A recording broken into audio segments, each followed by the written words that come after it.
Hello, it's time for a new game.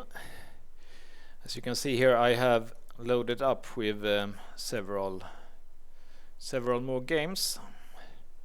I have quite many games saved up now. So the last one I've done is this Topalov. So now it's time to look at the game against Alexander Grischuk.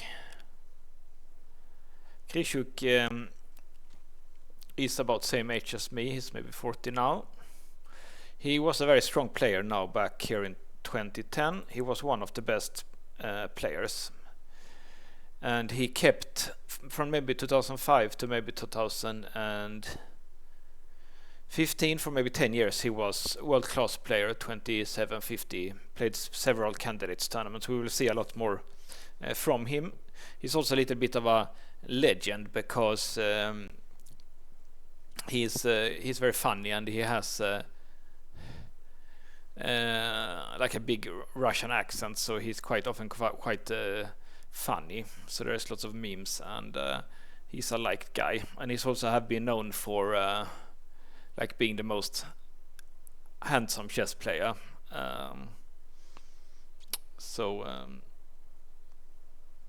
Interesting character, and also he was also very good and played a lot of blitz back in the days when I looked a lot of I observed a lot of blitz games, and he was like very active also as an internet blitz player, like most of these guys. Carlsen also was and is an active blitz player online.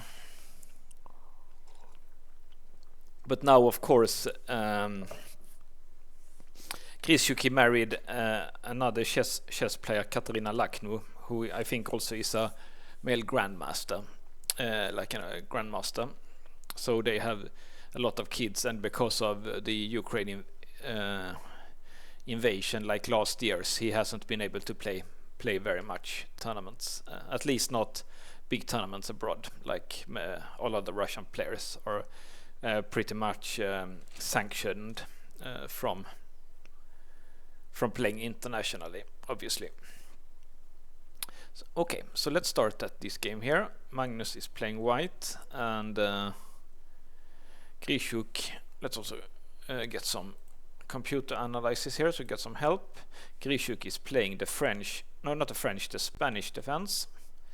And here, this is a typical sign that when black plays like this, it's a typical sign that he prepares to go for the Marshall variation, which goes like this.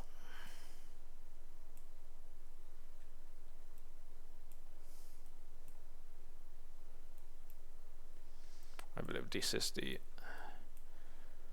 the famous Marshall variation. It's extremely well analyzed and theoretical, and so it's just hard. It's a battle of memory. Hard for white to prove any advantage if black knows his stuff, and he probably usually does. Magnus also played as black and lots. So because of that, white has tried many moves to get away from this. And one way, maybe the most popular nowadays, is 63. You can also do, like, if you're afraid of the open Spanish, you can also do 5d3 instead of castling here. The disadvantage with that is that black can do b5 and bishop c5, and he gets a good version of the Archangel where d3 is a bit passive. So because of that, they usually play like this. And here, Grischuk is probably not an open Spanish, but open Spanish is also a serious weapon that gives very sharp play, very, very concrete play, which favors the one with the best memory analysis. And this is like a signal that black is preparing the Marshall, because if you would not prepare the Marshall, then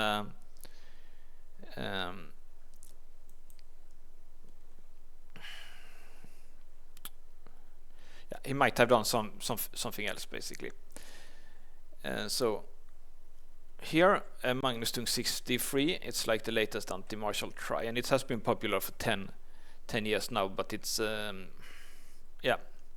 in my opinion doesn't give so much. But Svidlov made an opening analysis series, so I looked at that once. I have some knowledge here. So there is different moves here for black. Maybe b5 is the most popular. And now there is castling or d6. Castling is fine. And white has a choice here in these lines, because usually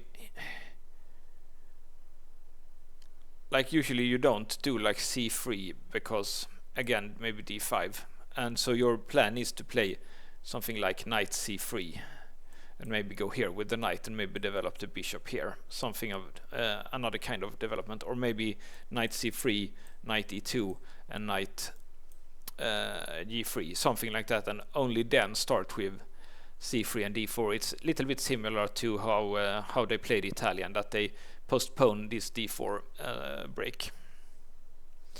But the problem is here that, let's say that black made d6. Now knight a5 is a threat to win the Spanish bishop, to trade that one. So here there is several moves. You can see the computer likes bishop d2 just to prevent it. But the most popular ones, I think white basically has to choose: will he play with a4 or a3? Both has the advantage and disadvantage, but often white does one of those two to move, used to get, if black play knight a5, he can go down with the bishop here. And now it's castle, so white could have done, for example, knight c3 here, because this is not a threat yet, because this pawn. But he decides to play a4, and we get into these kind of lines. In the Archangel, it's typical for black used to do rook b8.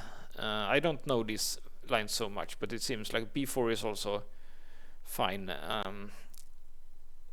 Fine move. Maybe he was. Sometimes white goes for something like this, and maybe d6, and then this, and then he goes in here. And this kind of a maneuver, black prevents that by playing b4 at once, because the knight cannot go here, so he will have to go this slower route to activate his knight. So let's see what happened. White goes here, and here an interesting thing, that now black decides to put the bishop here, but he's not really in time, as we can see here, because but it's still the most recommended move. As the bishop is more active here, but I will show the moves here why he's not really in time, because now this one is threatened, so he has to do d6. And if black just could have one more move and play h6, his position would be equal. There wouldn't be anything for white.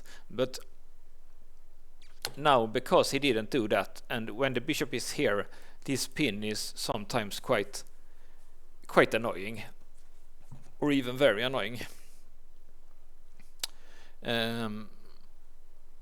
So in this case, you basically, if you play with the bishop here, it's nice to have it prevented, but often you can't do that.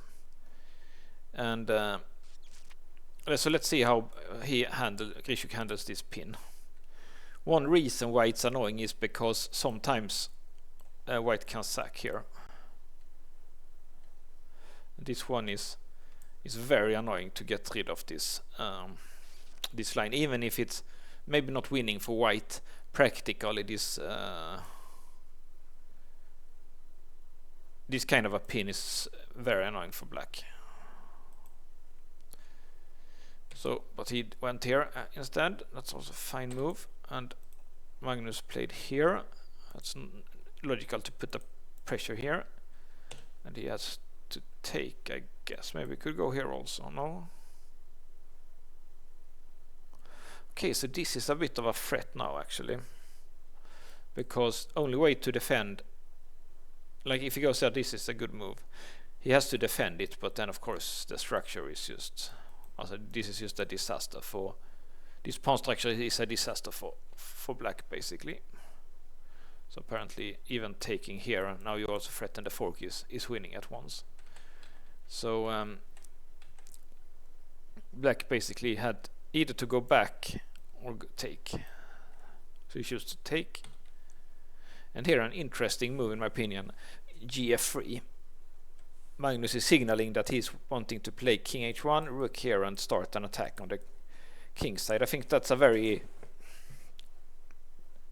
interesting plan, and also it's typical of Magnus. He's just not doing the normal move. He's just considering even a weird move, because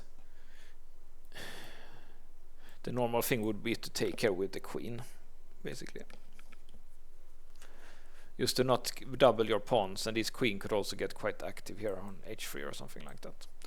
But the problem is, of course, that black has this maneuver here, and both get traded, and then he can take here, so it's no longer a bishop pair. He can't go here, of course, because of the fork, but maybe, and here maybe. Let's look at this. So seems there is several different moves. Let's look at this one. What if it takes?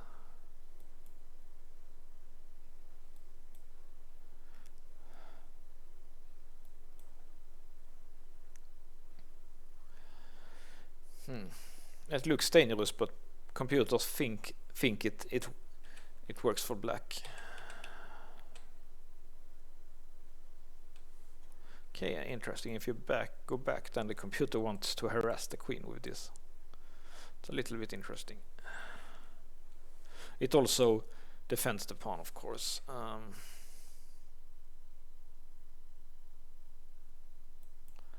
Yeah, that's interesting line. So Magnus decided to go like this instead. That's also interesting. And now black does this. Have you seen, there is like an old Capablanca game where it's like exactly like this position, and black Capablanca is playing black there. And what happened in that game is that he has exactly this kind of a structure here with a bad bishop on g3, and what happens is that they trade pieces, and when it becomes an endgame, this bishop is just locked in, so Capablanca is easily winning on the queen side. So there is also like a positional advantage here for black, that is bishop can easily become like a big pawn, and it's very hard to get rid of it because of this doubled pawn here. Just extremely hard to get rid of this. So because of that, it just looked more normal to take with the queen. Maybe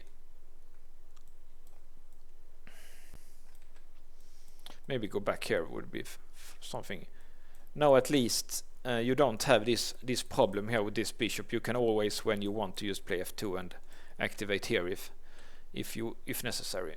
But now with the doubled pawn, this bishop has become a big pawn, and unless white gets some other kind of counterplay, there is a risk that in the endgame that black will win the endgame, basically. So let's see how it proceeded. He played here, knight d4.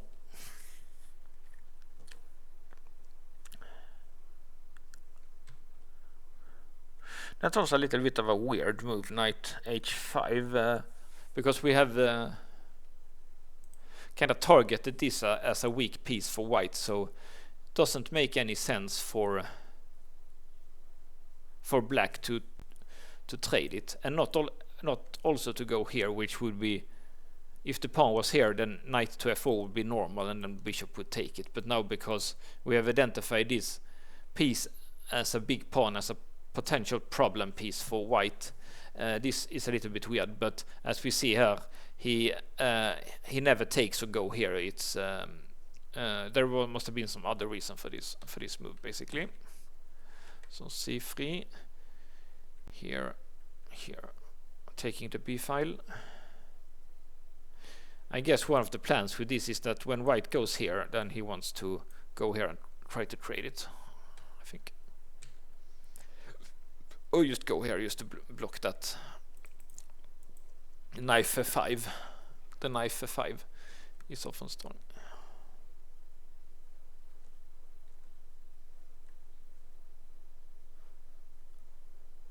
Can't white win a pawn here, but go here and take here. Am I blind? Let's see. Okay, so this is black's plan. He wants. Now I'm a little bit unsure. It looked correct for me to win this pawn on h6. It's a pawn. Don't really understand why Magnus didn't do that, but the computer prefer Magnus move also. So it's just that I don't understand the position as good as them.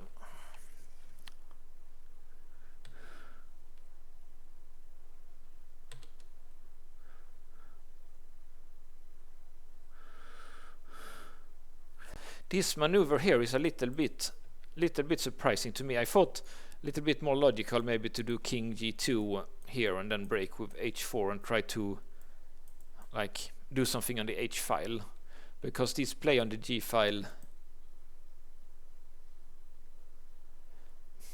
it just looks like there is just no future for white here, instead of this kind of setup here. It looked more normal to me just to take this pawn and start maybe try to create a play here on the queen side. But let's see what happened. There must have been some tactical reason for it.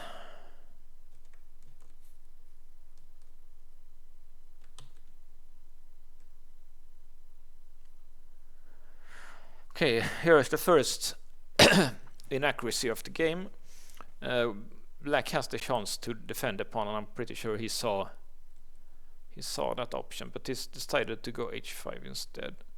If rook a8,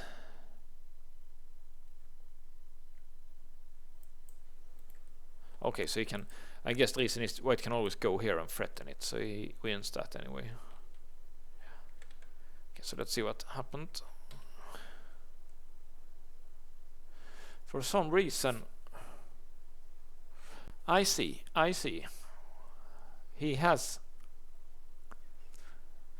White has a tactical shot here to maybe free the bishop. Let's look at that. Takes. And it's working just because of this one, because it looks logical to take like this. But then he can go here, and he threatens to go here. Let's look at that again. Okay, so this works tactically for white. Now we can see why he did this maneuver here.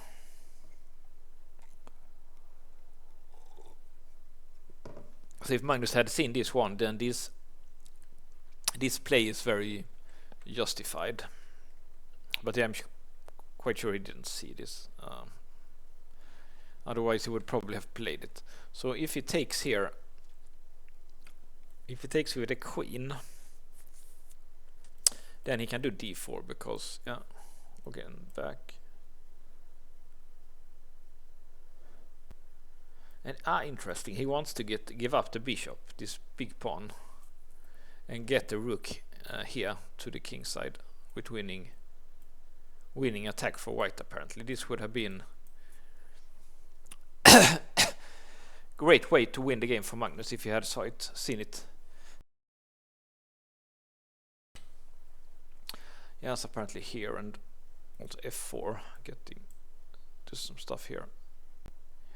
Now it's black's bishop that's out of play. All white's pieces are in the attack, but so even if black is a piece up, but because two pieces are not participating in the defense, it's like white is a piece up when it's actually one piece down. But it's actually, if you just count pieces, that's often a good strategy.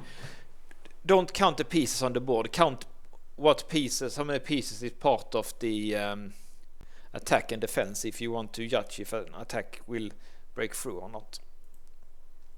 So best here is apparently to take like this, and then there is this exchange stack, and white gets a very strong bishop here. Apparently this endgame is apparently h4 is correct here. So let's look at that maybe.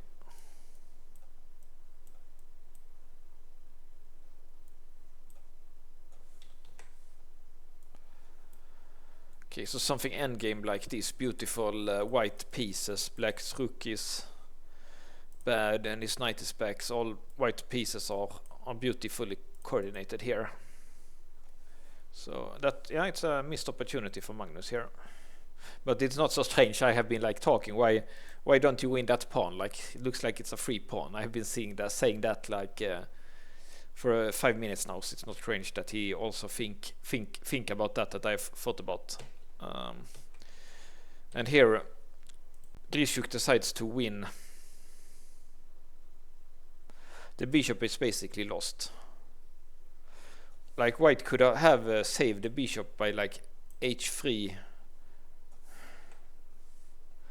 Like the bishop is not lost, but it's a bad bishop. It's one of the worst bishops.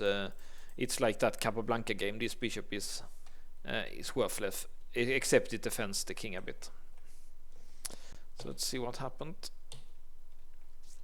But white gets some play here with the knight and some squares, and when he takes here, he will take with this pawn and then king g2 and put the rook here. So he will get some play for sure. So he has compensation for a piece because of the weakness of black's position here.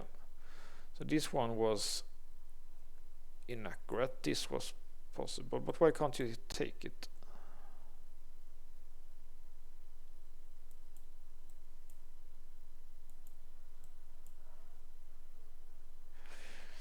Okay, it doesn't work because of this here. Interesting, I didn't see that.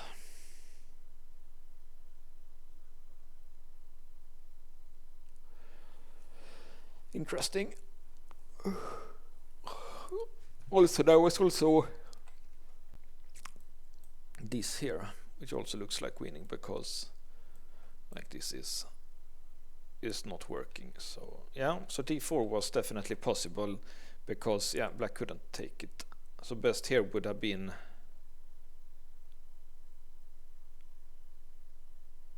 to maybe take and take here,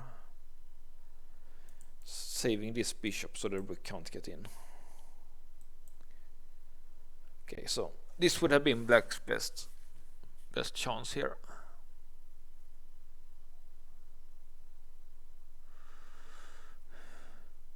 Now I think it looks kind of good for white. Even if this bishop is hitting the pawn chain, is still a little bit out now, and looks like this pawn can be picked up. Okay, so instead he tries to trade that rook, and now Magnus does sack the exchange.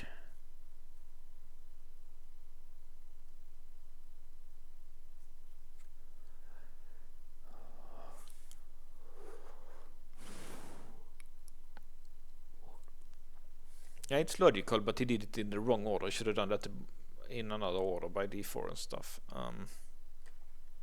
Let's first look at if it takes here. Then he will have to take back, of course. Like this.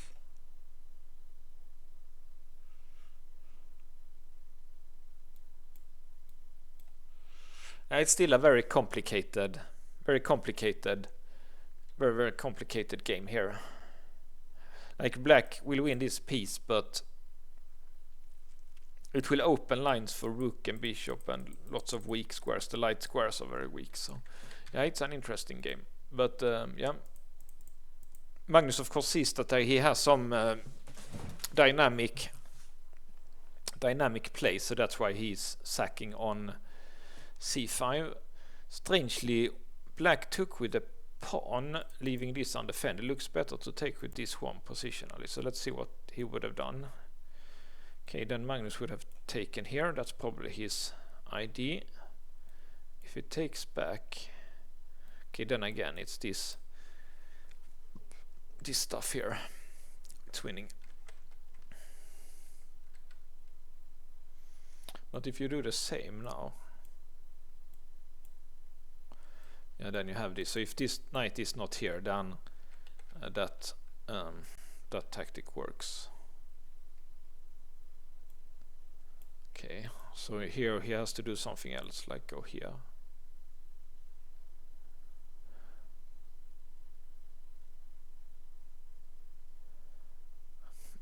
interesting position. Kind of like Magnus, that he's sacking some material and get some squares and stuff like that. So it's definitely an interesting game, but we can see that the game ends in a draw. So Grischuk also played well and defended well here. Little bit unsure how this one will end. So let's see what they did. Now he can take here. Interesting that he takes with the knight. Looked a little bit normal to take with the bishop, but it's still trapped after f6. But now you can win two pieces for the rook, but apparently you don't want to give away your active pieces for the passive rook, because computer thinks black is winning now. That's interesting. Even when white won material, black is winning, so it's better to keep the initiative with this move.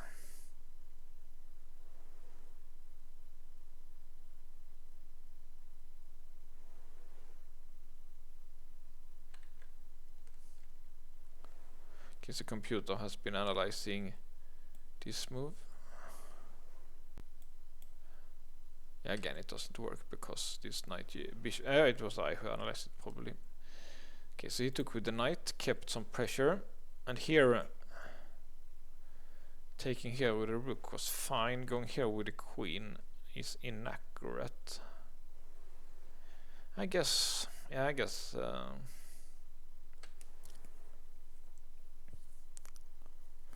Looks like quite an even moves to me here.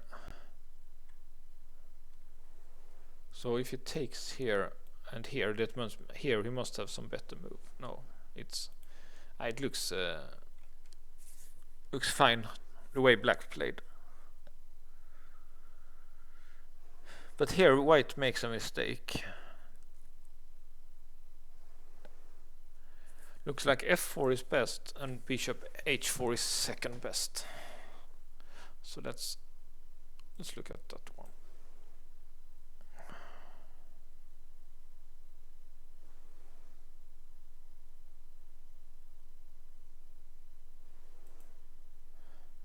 That's strange, it's Stockfish 16. It was Stockfish 17 before. I don't know why they have gone back to Stockfish 16. Okay, so f4 only move is to take here. Then he can take, and only move is to take here.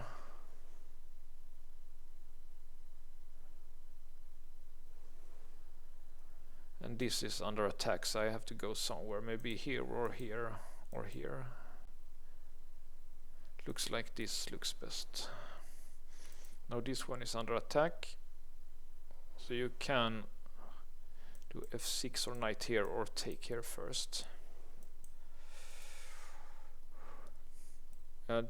Problem with this is obviously that you can take and then take here, and black's king is quite open, but apparently defending the pawn like this is okay.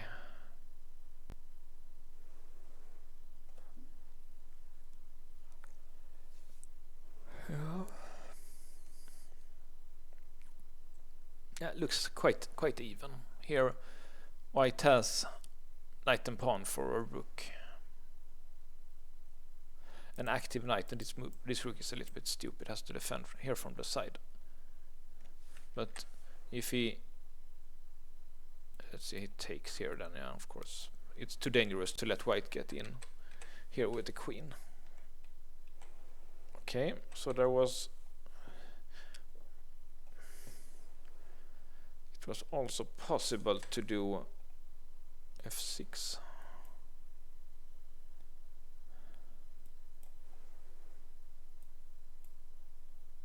Okay, so that's a draw. And if he goes back, okay, so then this wins. Okay, so it's covering here, so it's mate, yeah. I see. Yeah, okay, so f6 is problem is that he can do like that. And if he takes and then f6. Okay, again it's this this kind of perpetual here. So why can't he go here? Okay, then it's he who gets attacked here. I see. A very complicated game here. Okay, let's see what happened. So he went back here.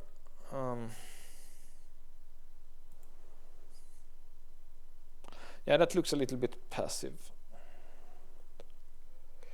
Yeah, but I think we have analyzed this quite a long time. So let's see how it finished. It's quite a long game and quite heavy analysis here.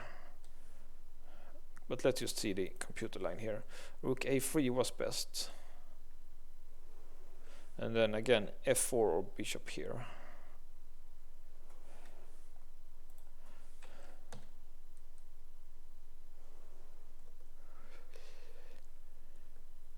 Okay, f4, correct move.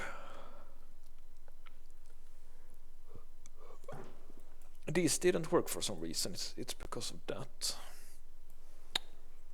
Okay, and this ending is fine. So now we see why the rook is fine here, because he can do like this. And if it takes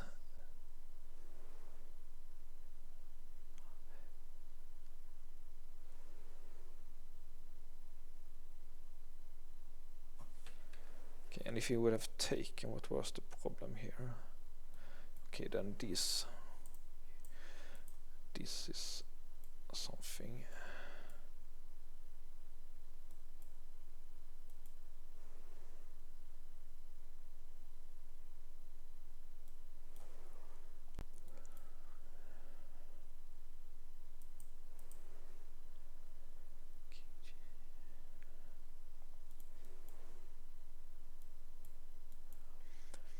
Okay, so white can either try to draw or maybe play this.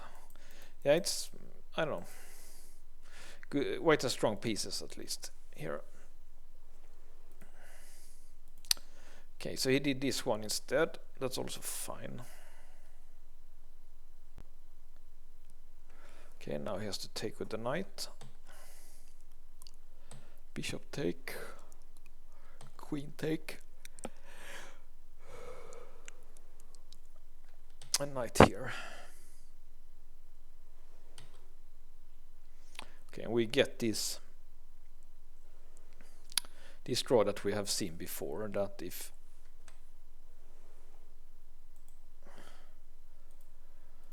here he checks here and it's a draw, what if he goes back?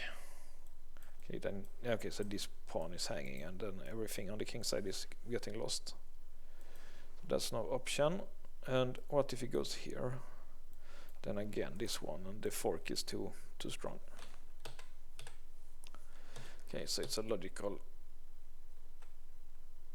end to the game. What about this?